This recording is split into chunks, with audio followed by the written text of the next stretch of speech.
Hi అండి. ఈరోజు special దోసకాయతో సింపుల్‌గా దోసకాయ పచ్చడి ఎలా తయారు చేయాలో చూద్దాం.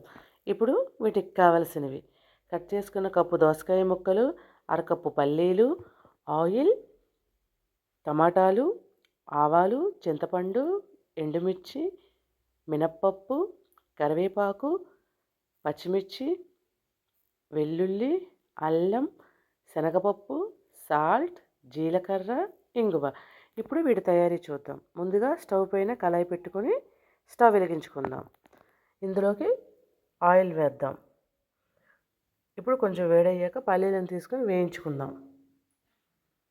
కొంచెం వేడయ్యాక ఇందులోకి శనగపప్పును వేసుకొని కొంచెం వేయించుకుందాం. అలాగే ఆవాలను, జీలకర్రను కూడా వేసి ఒకసారి బాగా కలుపుకుందాం.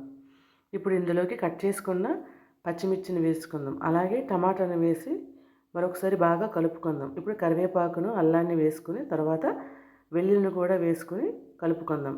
తర్వాత కట్ చేసుకున్న దోసకాయ ముక్కలను వేసి బాగా వేగనిద్దాం. ఇప్పుడు సాల్ట్ను వేసుకుని మరొకసారి వేగనిద్దాం.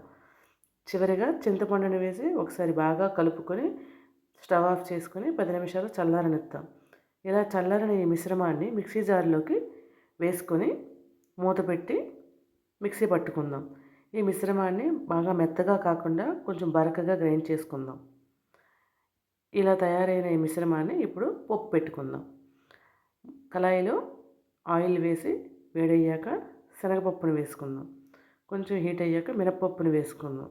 ఒకసారి బాగా కలుపుకుందాం. ఇప్పుడు దంచిన వెల్లుల్లిని వేసుకుందాం, కలుపుకుందాం. అలాగే ఎండుమిర్చిని వేసుకుందాం, కలుపుకుందాం. ఇప్పుడు కరివేపాకు ఆకులను వేసుకొని మరొకసారి బాగా కలుపుకుందాం. చివరిగా ఇంగువను 1 స్పూన్ వేసుకొని మళ్ళీ బాగా కలుపుకుందాం. ఇప్పుడు ముందుగా సిద్ధంగా ఉంచుకున్న ఈ పచ్చడిని వేసి బాగా కలుపుకొని ఒక బౌల్లోకి ఎత్తుకుందాం. అంతే అండి, ఎంతో టేస్టీగా ఉండే దోసకాయ పచ్చడి రెడీ. ఇలాంటి వీడియోస్ కోసం నా ఛానల్ని లైక్ చేయండి, షేర్ చేయండి, సబ్స్క్రైబ్ చేసుకోండి. Thank you.